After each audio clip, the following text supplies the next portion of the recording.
पुणे ग्रामीण जिल्ह्याच्या उत्तर भागात दुचाकी चोरीचे सत्र राबवून धुमाकूळ घालणाऱ्या सराईत चोरट्याला जेरबंद करण्यात स्थानिक गुन्हे शाखा आणि घोडेगाव पोलिसांना मोठे यश आले आहे. अटक करण्यात आलेल्या आरोपीकडून चोरीच्या 4 मोटारसायकल आणि 1 मोबाईल असा एकूण 1,11,000 रुपयांचा मुद्देमाल जप्त करण्यात आला असून या कारवाईमुळे जुन्नर आंबेगाव पट्ट्यातील दुचाकी चोरांचे धाबे दणाणले आहेत. गेल्या काही दिवसांपासून मंचर, घोडेगाव, नारायणगाव आणि ओतूर परिसरात दुचाकी चोरीच्या तक्रारींमध्ये मोठी वाढ झाली होती. या घटनांची गंभीर दखल घेत पोलीस अधीक्षक संदीप सिंह गिल यांनी स्थानिक गुन्हे शाखेला तपासाचे आदेश दिले होते. तपास पथकाने विविध ठिकाणचे सीसीटीव्ही फुटेज तपासले असता एकाच व्यक्तीचा वावर संशयास्पदरित्या दिसून आला. स्थानिक गुन्हे शाखेचे पोलीस अंमलदार अक्षय नवले यांना गोपनीय बातमीदारामार्फत खात्रीशीर माहिती मिळाली की सीसीटीव्हीमध्ये दिसणारा चोरटा सराईत गुन्हेगार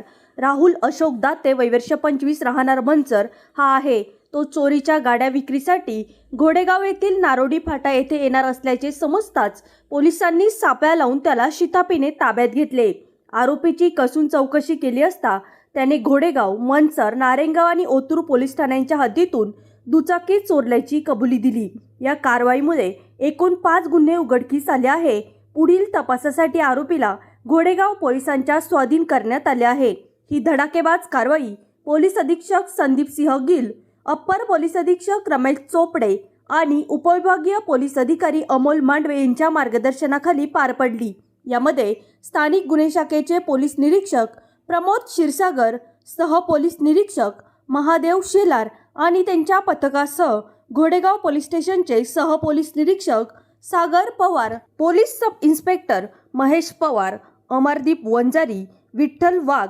बाबा सावंत, समीर कांबळे, निलेश तळपे, राम तनपुरे, गणेश लगड, अजय वायदंडे व नारायणगाव पोलीस स्टेशनचे मंगेश लोखंडे, सत्यम केळकर, सोमनाथ डोके, निलेश जाधव यांनी केली. या टोळीत आणखी कोणाचा सहभाग आहे का आणि या चोरट्याने इतर कुठे गुन्हे केले आहेत का याचा अधिक तपास पोलीस करत आहे. नमस्कार, मी API सागर भगवान पवार, घोडेगाव पोलीस ठाणे प्रभारी अधिकारी. घोडेगाव पोलीस ठाणे हद्दीत आपल्या रविवारी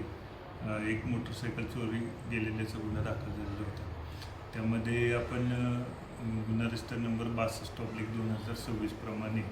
दाखल होता. त्या गुन्ह्याच्या तपासामध्ये CCTV फुटेज वगैरे पण काही गोळा केलेली होती. याचबरोबर आमची पुणे ग्रामीणची स्थानिक गुन्हे शाखेची टीम देखील काही काम करत होती. त्यांना देखील बऱ्याच ठिकाणी CCTV फुटेज भेटलेले होते, काही नारायणगावचे, मंचरचे. आणि हे चालू असताना त्यातला जो आरोपी जो आहे त्याची आम्हाला ओळख पटलेली असल्यामुळं त्याचा शोध सुरू होता. स्थानिक गुन्हे शाखेच्या टीमला आणि आमच्या घोडेगाव पोलीस स्टेशनच्या टीमनं आपल्या घोडेगाव पोलीस स्टेशनच्या कार्यक्षेत्रामध्ये नारोडी फाटा या ठिकाणी एक ट्रॅप लावलेला होता आणि त्यावेळी तो आरोपी आपल्याला काल रात्री मिळून आलेला. त्यावेळी त्याच्याकडं घोडेगाव पोलीस स्टेशनच्या गुन्ह्यातील मोटरसायकल मिळून आलेली आहे. त्यानंतर आपण त्याच्याकडं अधिक तपास केला असता आपल्याला मंचर, नारायणगाव आणि ओतूर या पोलीस स्टेशनच्या हद्दीमध्ये देखील चोरी केलेले मोटरसायकल मिळून आलेले. त्याचबरोबर त्याने एक मोबाईल देखील चोरलेला होता, तो पण आपल्याला मिळालेला आहे. हे सगळं करून आपण आज माननीय न्यायालयामध्ये त्याला रिमांड रिपोर्टचं कोर्टामध्ये हजर केले होतं आणि न्यायालयाने त्याला न्यायालयीन कोठडी मंजूर केल्यामुळे येरवडा कारागृह येथे पाठवलेले आहे. एकंदरीत जवळपास 5 गुन्हे उघडकीस आलेले असून 1,11,000 रुपयाचा मुद्देमाल आपल्याकडून हस्तगत त्या आरोपीकडून हस्तगत करण्यात आलेला आहे आणि तो पुढील कार्यवाहीसाठी जप्त केलेला आहे. तर माझी नागरिकांना देखील आपल्या ह्याच्या कामगिरीच्या माध्यमातून तुम्हाला एक सगळ्यांना सांगायचं आहे की आपल्या काही मोटरसायकली वगैरे आपण ज्या त्या ठिकाणी लावत असतो, बऱ्याच वेळा चावी विसरणे किंवा आपण हँडल लॉक न करणं असे प्रकार न करता सुरक्षित ठिकाणी आपली मोटरसायकल लावावी, हँडल लॉक वगैरे लावावे आणि जर लॉक खराब झालेले असेल तर ते दुरुस्त करून देखील घेणं गरजेचं आहे, जेणेकरून असे कुठलेही प्रकार घडणार नाहीत. या ठिकाणी ग्राम सुरक्षेबाबत आपण काय उपाययोजना केल्या आहे का? कसं आता आपल्याकडं काही चोरीचे वगैरे प्रकार जे घडत आहेत आणि ते टाळण्यासाठी आणि लवकरात लवकर पोलिसांशी संपर्क होणे आणि त्वरित त्या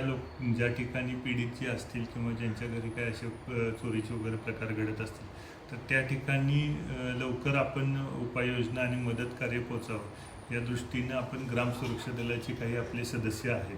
त्यामध्ये थोडंसं त्यांच्याबद्दल त्यांना काही मार्गदर्शन करून त्यांच्या वेळोवेळी गावात बैठका सुरू केलेल्या आहेत आणि त्यांना बैठका घेऊन गावामध्ये कशा पद्धतीनं आपण काम करायचं त्याबरोबर पोलीस यंत्रणेला देखील कसं माहिती द्यायची याबाबत आपण आता बैठका घेऊन मार्गदर्शन करतो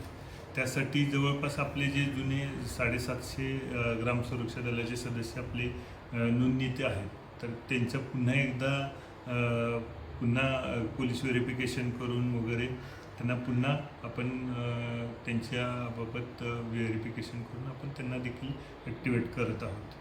दुसरे याच्यामध्ये ग्रामस्थांनासुद्धा आमची एक विनंती आहे ग्रामपंचायतींना आम्ही यापूर्वी पत्रव्यवहार केलेला आहे आपल्या घोडेगाव पोलीस स्टेशनच्या हद्दीमध्ये जवळपास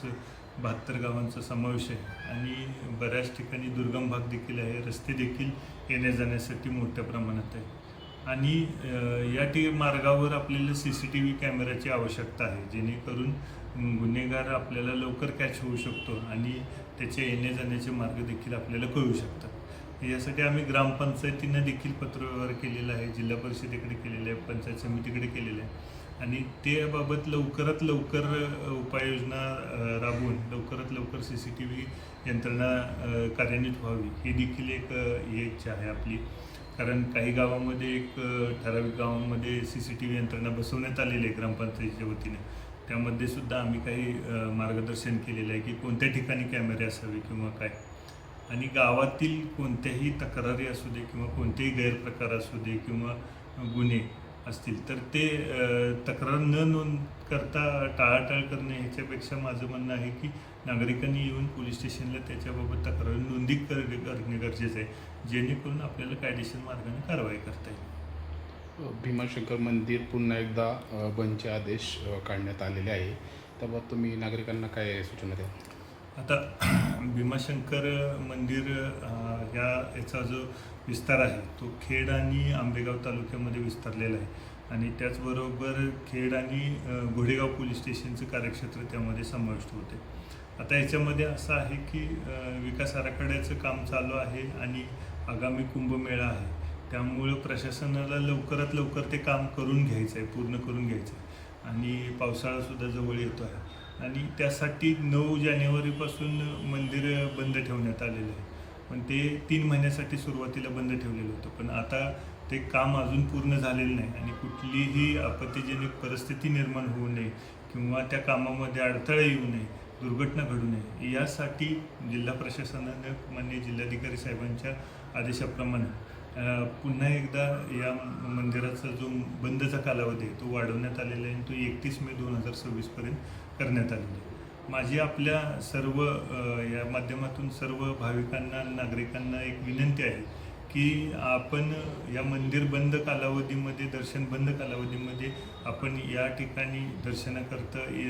येण्याचं टाळावं जेणेकरून आपलीही गैरसोय होणार नाही आणि प्रशासनाला देखील आपल्या माध्यमातून सर्वांना सहकार्य होईल पोलीस प्रशासनाला यामध्ये जास्त सहकार्य लाभेल कारण बऱ्याच वेळाला पोलीस प्रशासनाला त्या ठिकाणी भाविक येतात आणि आम्हाला सोडा वगैरे असे आग्रह किंवा विनंती करतात किंवा त्या मुद्दे विनाकारण वादविवाद होतात तर ते वादविवाद आणि हे टाळण्यासाठी माझी सर्व भाविकांनी नागरिकांना विनंती आहे की आपण येण्याचंच टाळलं तर अशा कुठल्याही घटना घडणार नाहीत आपल्या ज्या काही भावना आहेत किंवा भक्ती आहे जी काही आपल्या मनोकामना आहेत त्या आपण घरातून किंवा अन्य कोणत्याही ठिकाणावरून जरी भीमाशंकर मंदिरच्या चरणी मांडली तरी चालेल त्यासाठी आपण इथं येऊन किंवा हे करण्याची आवश्यकता नाही असे मी आपल्या सर्वांना विनंती करतो